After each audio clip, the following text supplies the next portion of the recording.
देखो सिंपल सी बात है, एग्जाम आने वाला है और तुम्हें क्वेश्चन लगाने हैं। मैं तुम्हें क्वेश्चन लगवा रहा हूँ, बात खत्म। चलो स्टार्ट करते हैं। Hello guys, welcome to legit learning. मैं लक्ष्य गौतम आपका बहुत बहुत स्वागत करता हूँ। आज हम लेके आ गए हैं PYQ biology set for CET and NEET 2026। So आपको क्या करना है, आपको जैसे क्वेश्चन आपके सामने आएगा स्क्रीन पर, आपको पोस्ट करना है। आपकी नोटबुक में आपको आंसर लिखना है और जैसे सेशन कंप्लीट होता है कमेंट सेक्शन में आपको अपना स्कोर बताना है। So let's get started without any further due. Question number 76 75 तक के क्वेश्चन अपन ने लास्ट सेशन में कंप्लीट किए थे। अगर आपने वो सेशन नहीं देखा है तो प्लीज उसको भी आप कंप्लीट करें, उसमें भी इंपॉर्टेंट क्वेश्चंस हैं। चलिए, in which of the ecosystem the biomass of primary consumer is greater than producers? Forest, grassland, desert, sea. देखो, इतनी सिंपल सी बात है कि जो प्रोड्यूसर का बायोमास है वो कम है और प्राइमरी कंज्यूमर का ज्यादा है। ये कैसा पिरामिड आ रहा है, ये क्या हो गया? वापिस देखिए प्लीज। पिरामिड बनाना है अपन को। किसका बायोमास कम है? प्रोड्यूसर का कम है और जो कंज्यूमर है, प्राइमरी कंज्यूमर, उसका ज्यादा है। ये कैसा पिरामिड दिख रहा है आपको? ये दिख रहा है इन्वर्टेड। कैसे दिख रहा है? इन्वर्टेड दिख रहा है। और इन्वर्टेड पिरामिड किसका होता है? एक्वेटिक इकोसिस्टम या वाटर इकोसिस्टम में होता है। यहाँ पे कौन सा क्वेश्चन दिख रहा है आपको? सी। ठीक है, नेक्स्ट क्वेश्चन। ये इसका आंसर है, the result is an inverted biomass pyramid. और बिकॉज फाइटोप्लैंक्टन्स जो प्रोड्यूसर होते हैं उनका बायोमास कम होता है और फिशेज और जो भी बड़े जो होते हैं उनका ज्यादा होता है biomass. Question number 77, choose the correct statements with respect to decomposition from the following. ठीक है, decomposition is an anaerobic process. Anaerobic होती है, एरोबिक होती है? ये होती है एरोबिक, तो एनारोबिक यहाँ पे गलत लिखा हुआ है, ये स्टेटमेंट गलत हो गया। Decomposition rate of detritus depends upon the chemical nature of it. Chemical nature भी डिपेंड करती है, बिल्कुल जी हाँ। अगर लिग्निन सुबेरिन होगा तो फिर बहुत धीरे स्लो स्लो डिकम्पोज होगा, और अगर शुगर और ऑर्गेनिक मैटर होगा तो वो जल्दी से डिकम्पोजिशन हो जाएगा उसका। Water soluble organic nutrients go into the soil, get precipitated in the process of leaching। बिल्कुल सही बात है। लीचिंग से क्या होता है, जो ऑर्गेनिक न्यूट्रिएंट्स होते हैं वाटर सोल्यूबल वो जमीन में चले जाते हैं। Humification follows mineralisation. इसमें लिखा हुआ है मिनरलाइजेशन के बाद ह्यूमिफिकेशन होता है क्या? कि मिनरलाइजेशन से पहले ह्यूमिफिकेशन होता है? ठीक है, यहाँ पे लिखा हुआ है ह्यूमिफिकेशन फॉलोज मिनरलाइजेशन, मतलब मिनरलाइजेशन के बाद क्या होता है? ह्यूमिफिकेशन। ये बिल्कुल गलत है। पहले क्या होता है? ह्यूमिफिकेशन होता है। तो इसका ऐसा आना था, मिनरलाइजेशन फॉलोज ह्यूमिफिकेशन। तो कौन कौन से अपने सही हो गए? बी और सी, बी और सी, थर्ड इसका आंसर हो गया। देखिए, B and C. Rate depends on the chemical nature, बिल्कुल सही बात है। और leaching carries nutrients into the soil, बिल्कुल सही है। ए रॉन्ग है ना, क्योंकि ऑक्सीजन की जरूरत पड़ती है, एरोबिक प्रोसेस है। क्वेश्चन नंबर 78, इसमें आपको मैच द फॉलोइंग दे रखा है। इसमें एक तरफ आपके कॉन्सेप्ट्स हैं और दूसरी तरफ एक्सप्लेनेशन है। ठीक है, तो standing state, secondary productivity, standing crop और नेट प्राइमरी प्रोडक्टिविटी। ठीक है, तो जो स्टैंडिंग स्टेट है वो क्या होता है? स्टैंडिंग स्टेट होता है जितने भी मिनरल न्यूट्रिएंट्स जो इनऑर्गेनिक सॉल्ट्स आपके सॉइल में प्रेजेंट होते हैं किसी भी गिवन टाइम पे, उसे क्या कहते हैं? Standing state. तो ए का हो गया ये 4, amount of minerals nutrients in the soil eight given time. Secondary productivity क्या होती है? जब कंज्यूमर जो बायोमास प्रोड्यूस करते हैं उसे सेकेंडरी प्रोडक्टिविटी कहते हैं। तो सेकेंडरी प्रोडक्टिविटी क्या होती? Rate of formation of organic matter bye consumers. ठीक है, स्टैंडिंग क्रॉप क्या होती है? जितना भी ऑर्गेनिक मैटर होता है, लिविंग मैटर होता है, उसको स्टैंडिंग क्रॉप कहते हैं। तो standing crop, mass of the living matter in the trophic level at a given time. और नेट प्राइमरी प्रोडक्टिविटी क्या होती है? Available biomass for consumption of heterotrophs. Right, तो इसका क्या हो गया? ए का फोर्थ हो गया, ए का फोर्थ हो गया, ए का फोर्थ हो गया। उसके बाद बी का सेकंड, बी का सेकंड हो गया और सी का थर्ड। ये थर्ड नंबर का इसका आंसर हो गया। Right, standing state. और ये इसके आपको एक्सप्लेनेशन नीचे दे रखा है। Next question. चलिए, अब यहाँ पे आपको क्या करना है? Read the passage carefully and give the answer of next 5 questions. तो अगले 5 क्वेश्चन यहाँ से आपको जवाब देना है। India was amongst the first countries in the world to initiate action plans and programs at national level to attain total reproductive health as a social goal. These programs, called family planning, were initiated in 1951 and were periodically assessed over the past decades. Improved programs covering wider reproduction related areas are currently in operation, creating awareness among the people about various reproduction related aspects and providing facilities and support for building up a reproductively healthy society are the major tasks under these programs. तो अब इसके अपन question solve करते हैं। Question number 79, which of the following is not a sexually transmitted disease, मतलब कौन सी STD नहीं है। तो अपन को पता है जो क्लेमाइडियासिस है वो क्या है, एसटीडी है। जेनेटल हर्पीस बिल्कुल एक एसटीडी है। ट्राइकोमोनासिस बिल्कुल एक एसटीडी है। पर ये क्या है, फाइलिरियासिस, फाइलिरियासिस मतलब जिसको एलिफेंटियासिस भी कहते हैं, है ना, ये किससे होता है, ये एक एसटीडी नहीं है, ठीक है, राइट। ओके, तो फाइलिरियासिस जो होती है वो कैसे होती है, पैथोजेनिक वॉर्म से होती है, और इसका जो ट्रांसमीटर मतलब जो उसको वेक्टर है जिसका, वो कौन है, मॉस्किटोस। ये सेक्सुअली कॉन्टेक्ट से नहीं फैलती है। Next question, which of the following statements is incorrect with respect to medical termination of pregnancy, they are considered safe during the first trimester. क्या फर्स्ट ट्राइमेस्टर में वो सेफ मानी जाती है, बिल्कुल सही बात है, एमटीपी हो सकती है। It is legalise in India from 1971, बिल्कुल सही बात है, 1971 से ही लीगलाइज हो गया था। MTP can be performed even after, बच्चों यहाँ पे ये ध्यान देखो, even after 24 weeks, but with the opinion of two registered medical practitioner on specific ground. देखो क्या बात है कि 24 वीक तक अपन अबोर्ट कर सकते हैं इसे, एमटीपी कर सकते हैं, पर 24 वीक्स के बाद ये आफ्टर लगा दिया, इसके बाद थोड़ी दिक्कत आ जाती है ना, क्योंकि बहुत ज्यादा क्रिटिकल हो जाता है मामला। और इसमें दो जो मेडिकल प्रैक्टिशनर्स हैं उनके ओपिनियन से कुछ नहीं होगा, इसमें पूरा बोर्ड बैठता है, और फिर उनका अगर मतलब बिल्कुल ही स्पेसिफिक ग्राउंड है, बहुत ज्यादा अगर हार्म है मदर को, तो फिर इसको परफॉर्म किया जाता है। About 20% of total number of conceived pregnancy under MTP undergo MTP in a year globally, बिल्कुल सही बात है, ठीक है। तो इसका जो इनकरेक्ट स्टेटमेंट हो गया, इनकरेक्ट पूछा है, इनकरेक्ट कौन सा हो गया, थर्ड वाला, ठीक है। एमटीपी के ये वाला इसका आंसर हो गया, under the MTP act the general upper limit is 24 weeks, है ना। Beyond that highly restricted and required medical board intervention, ठीक है। दो प्रैक्टिशनर से कुछ नहीं होगा। Next question, question number 81, match the following, ठीक है। तो क्या होता है, एक तरफ आपको टेक्नोलॉजीज दे रखी है आर्ट की, और दूसरी तरफ क्या दे रखा है, आपको प्रोसेस इन्वॉल्व दे रखी है, जिफ्ट, आईसीएसआई, आईयूआई, आईयूटी। तो जिफ्ट क्या होता है, जब अपन गेमेट्स को बाहर, बॉडी के बाहर इन विट्रो कंडीशन में उसको फर्टिलाइज कराते हैं, और फिर जाइगोट बनने के बाद उसको अपन बॉडी के अंदर ट्रांसफर करा देते हैं। तो इसका आ जाएगा transferring of fertilise egg up to 8 blastomere into fallopian tube, ठीक है। फेलोपियन ट्यूब में अपन जिफ्ट वाला जो मामला है उसको ट्रांसफर करते हैं। ICSI, intracytoplasmic sperm injection, sperm injection पर कहाँ, सीधा साइटोप्लाज्म पर, किसके साइटोप्लाज्म में, किसके साइटोप्लाज्म में, जो एग है ना उसके डायरेक्ट साइटोप्लाज्म में, ठीक है। तो इसका आएगा, इसका आएगा ये रहा, formation of embryo in vitro by injecting sperm directly into the womb, ठीक है। आईयूआई, इंट्रा यूट्राइन इंसेमिनेशन, ठीक है, इंट्रा यूट्राइन इंसेमिनेशन।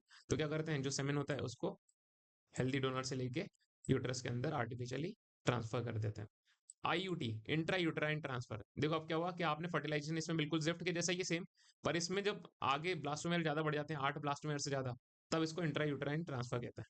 देखो ये क्या है, जाइगोट इंट्रा फेलोपियन ट्रांसफर, तो कहाँ ट्रांसफर होएगा, फेलोपियन ट्यूब में, ये अपन ने फेलोपियन ट्यूब कर दिया। और आईयूटी इंट्रा यूट्राइन ट्रांसफर कहाँ होगा, यूट्रस के अंदर होगा, ठीक है, राइट। तो इसका आंसर क्या हो जाएगा, फर्स्ट का थर्ड, फर्स्ट का थर्ड हो गया जी।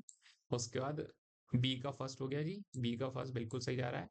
आईयूआई सी का हो गया फोर्थ, सी का फोर्थ हो गया है, तो ये इसका आंसर हो चुका है, सेकंड, ठीक है, right. Next question 82, which of the following methods of contraception is not meant for females, females के लिए नहीं है, ठीक है।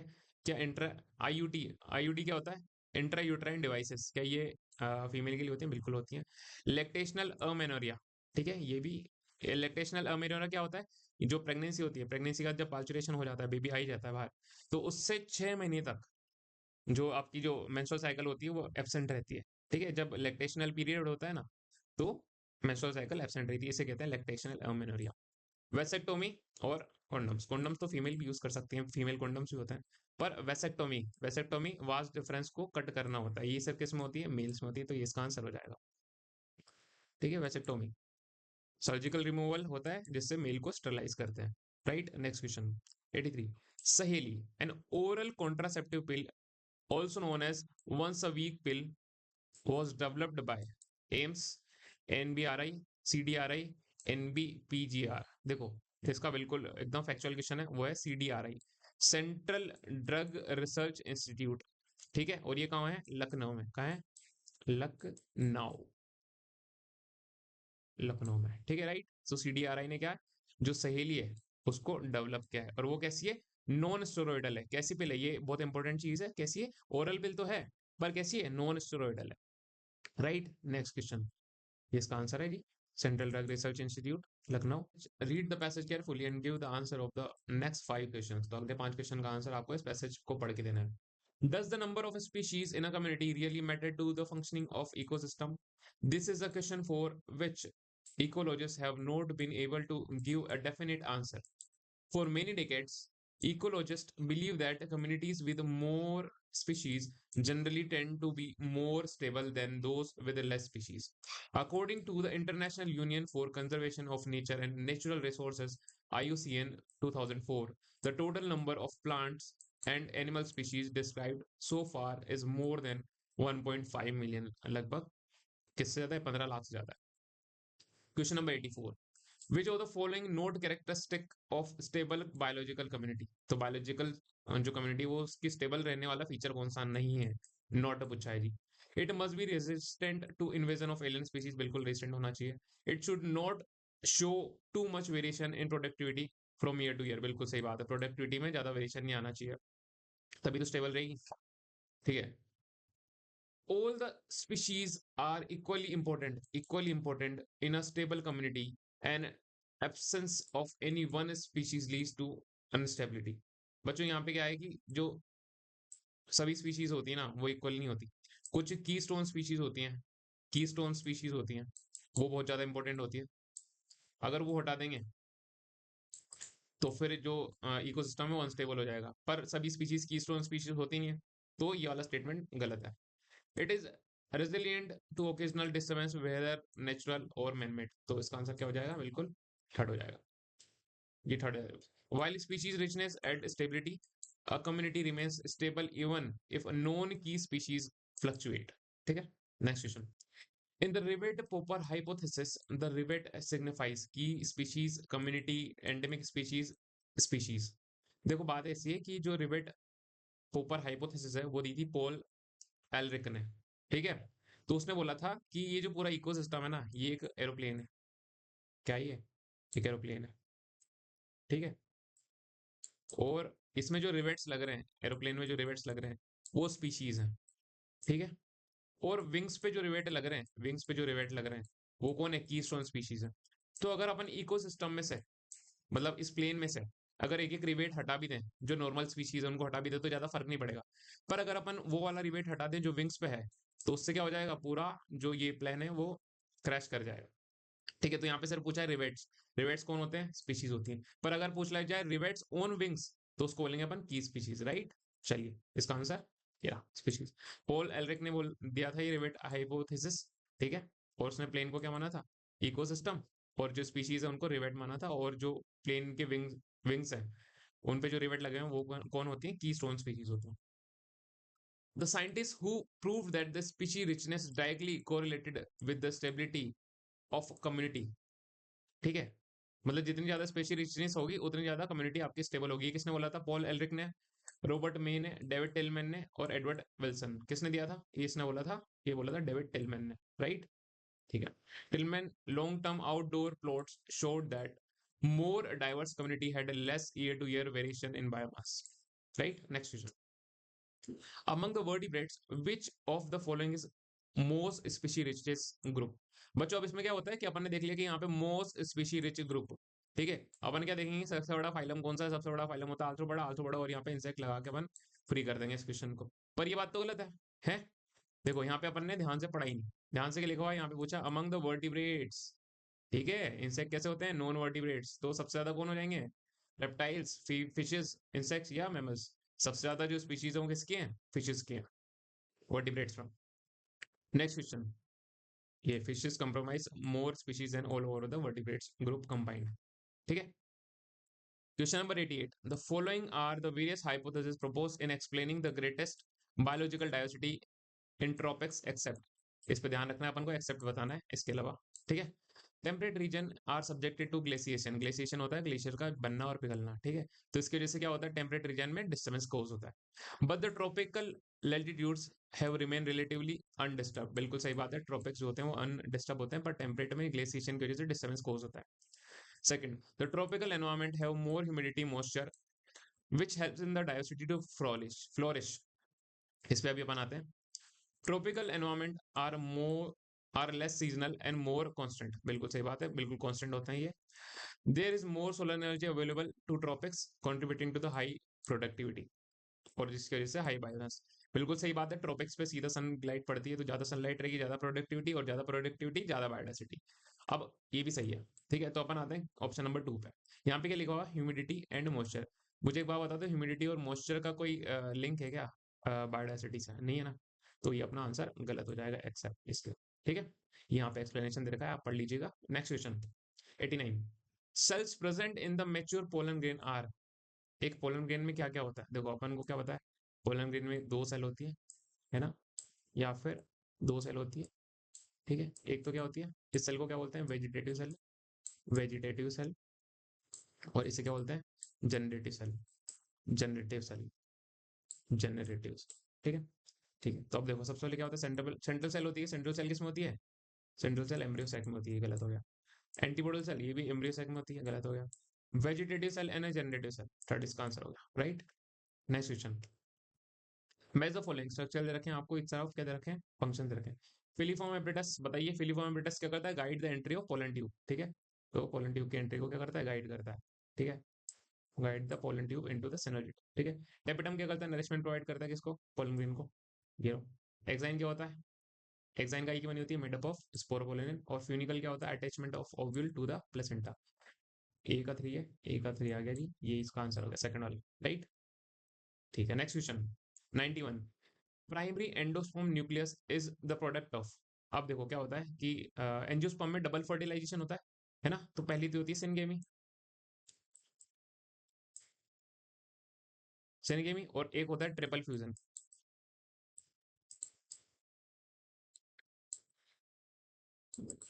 ठीक है, तो सिनगेमी में क्या होता है, एक तो मेल गेमेट किसके साथ फ्यूज करता है, एग सेल के साथ, एग सेल के साथ, एग के साथ फ्यूज करता है। ठीक है, जिससे क्या बनता है, जाइगोट बनता है।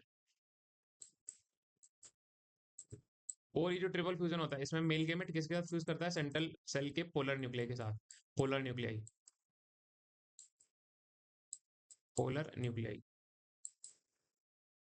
इसे क्या कहते हैं, सिनगेमी। ठीक है, और इसका रिजल्ट से क्या बनता है, इसके रिजल्ट से बनता है अपना प्राइमरी एंडोस्पर्म न्यूक्लियस। तो क्या हो जाएगा ये triple fusion, right. Next question, question number 92, in humans memory gland is divided into dash lobes. कितने लोब्स होते हैं, 10 टू 12, 25 टू 30, 30 टू 35, और 15 टू 20। इसका आंसर क्या है, इसका आंसर है 15 to 20, right. Next question, question number 93, sex in human embryo is determined by. देखो पहली बात तो सेक्स डिटर्मिनेशन जो ह्यूमंस में होता है वो किस पर डिपेंड करता है, मेल के ऊपर। क्यों भाई, मेल के ऊपर क्यों डिपेंड करता है, क्योंकि मेल जो होता है वो मेल हेट्रोगेमेटी शो करता है, मेल हेट्रोगेमेटी शो करता है, क्योंकि उसके एक मतलब एक टाइप के जो गैमेट्स होते हैं उनमें तो एक्स क्रोमोसोम होता है, और एक टाइप के जो गैमेट्स होते हैं उनमें वाई क्रोमोसोम होता है। तो जब फीमेल, अब फीमेल के पास तो सेम सेम होते हैं, है ना, फीमेल के पास क्या होते हैं, फीमेल के पास होते हैं एक्स, दोनों ही एक्स होते हैं।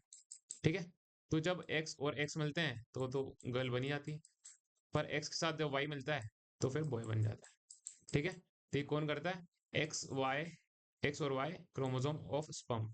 ठीक है, राइट।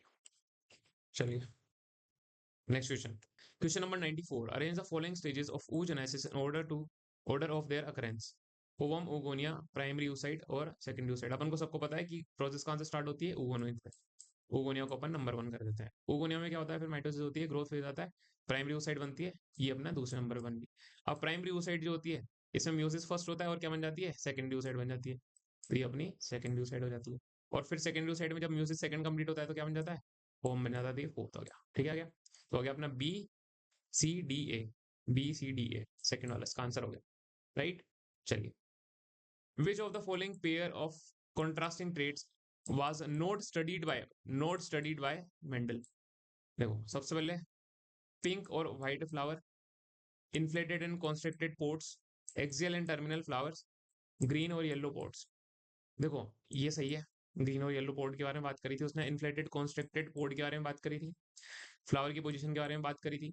पर क्या बात नहीं करी थी, ये पिंक फ्लावर कहाँ से आया भैया, वॉयलेट फ्लावर था, है ना, वॉयलेट और व्हाइट फ्लावर था, पिंक नहीं था। पिंक तो आता है किसमें, इनकम्प्लीट डोमिनेंस में, राइट। तो इसका आंसर हो गया, ये वाला स्टडी नहीं किया था।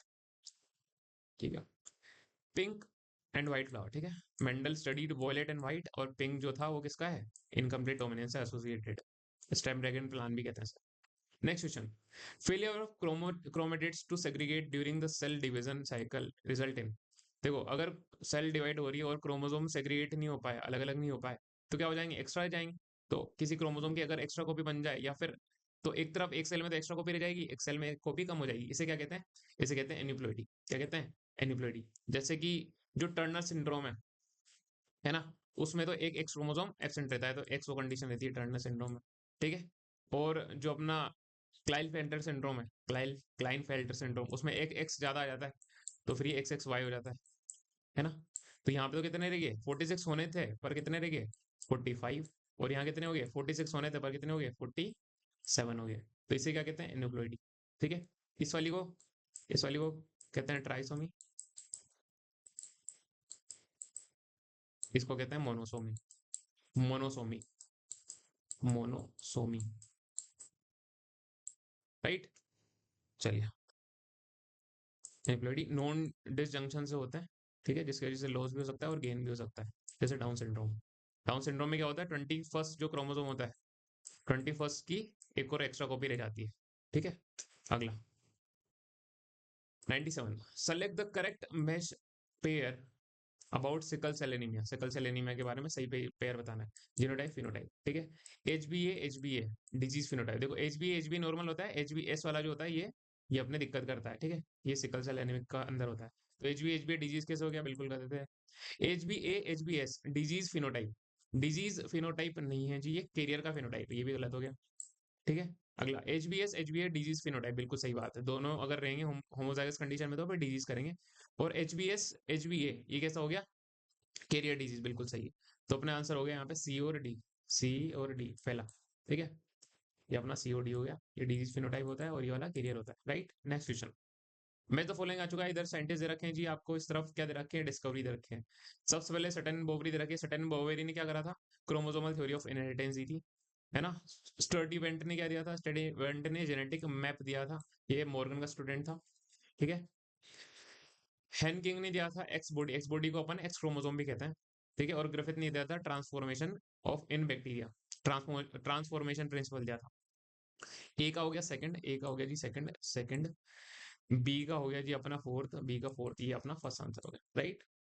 चलिए, next question, which of the following statements are incorrect with respect to nucleotides. Nucleotides के बारे में जो गलत स्टेटमेंट है वो अपन को बताना, इनकरेक्ट वाला, राइट। चलिए, purines and pyrimidines are nitrogenous bases, बिल्कुल सही बात है, दोनों ही क्या है, नाइट्रोजनस बेसिस है। Nucleotides are non enzymatic molecule, non enzymatic नहीं होते, जैसे कि कुछ राइबोजाइम और जो एटीपी होते हैं ये एंजाइमेटिक एक्टिविटी भी शो करते हैं, तो ये अपना थोड़ा सा गलत हो रहा है, ठीक है। चलिए, phosphate group is link to OH of 5 dash carbon of the nucleotide through phosphoester linkage. तो जो फोस्फेट ग्रुप है वो 5 डैश कार्बन पे जुड़ता है, ठीक है, और वो फोस्फोएस्टर लिंकेज से जुड़ता है, बिल्कुल ये भी सही है। In RNA every nucleotide residue has additional OH at 2 dash position in the ribose. Ribose sugar के अंदर जो आरएनए होता है, आरएनए के अंदर राइबोज शुगर होती है, शुगर के सेकंड जो कार्बन होता है उस पे OH ग्रुप प्रेजेंट होता है ना। इसकी वजह से ये जो आरएनए होता है ये ज्यादा रिएक्टिव होता है, more reactive, that's why it is less stable. और यही अपन देखें तो ये स्टेटमेंट तो सही हो गया। और डीएनए में क्या होता है, जो सेकंड पोजीशन होती है उस पर OH ग्रुप नहीं होता, तो इसलिए डीएनए जो होता है वो मोर स्टेबल होता है, लेस रिएक्टिव होता है। Thymine is an example of pyrimidine, बिल्कुल सही बात है, थाइमिन एक pyrimidine है। तो कौन सा गलत निकला अपना, सिर्फ बी वाला, ओनली बी फोर्थ, ठीक है, बी इज इनकरेक्ट, ठीक है। चलिए, क्वेश्चन नंबर 100, ये अपना लास्ट क्वेश्चन है आज के सेशन का। Arrange the given steps of DNA fingerprinting in the sequence from initiation to end. ठीक है, डीएनए फिंगरप्रिंटिंग में आपको बताना है कि सबसे पहले कौन सा हुआ है, फिर लास्ट में कौन सा हुआ। तो सबसे पहली स्टेप देख लेते हैं अपन, सबसे पहले लिखा हुआ है digestion of DNA, isolation, hybridisation और ट्रांसफरिंग, ठीक है। सबसे पहले तो क्या करते हैं अपन, आइसोलेट करते हैं डीएनए को, क्या करते हैं, आइसोलेट, तो ये वाला अपना एक नंबर हो गया। उसके बाद क्या करते हैं अपन, उसके बाद करते हैं अपन डाइजेस्ट करते हैं एंडोन्यूक्लियस, अपना दूसरा नंबर का हो गया जी, है ना, 2 नंबर हो गया। तीसरा, फिर अपन क्या करते हैं इसको ब्लोटिंग कराते हैं इसकी separate, DNA fragments to synthetic membrane, ठीक है, या नाइलोन मेम्ब्रेन पे भी करते हैं, ब्लोटिंग कहते हैं उसको। ये तीसरे नंबर पे होता है। उसके बाद फिर अपन वीएनटीआर प्रोबिंग कराते हैं इसमें, ये चौथे नंबर पे हो गया। ठीक है, तो क्या हो गया, B A D C third number हो गया। ठीक है। Okay guys, thank you so much for joining the session. Comment में आप अपना स्कोर बताएं और सब्सक्राइब करें लेजिट लर्निंग को for such more sessions. Thank you so much. Lakshya Gautam signing off, meet you really soon.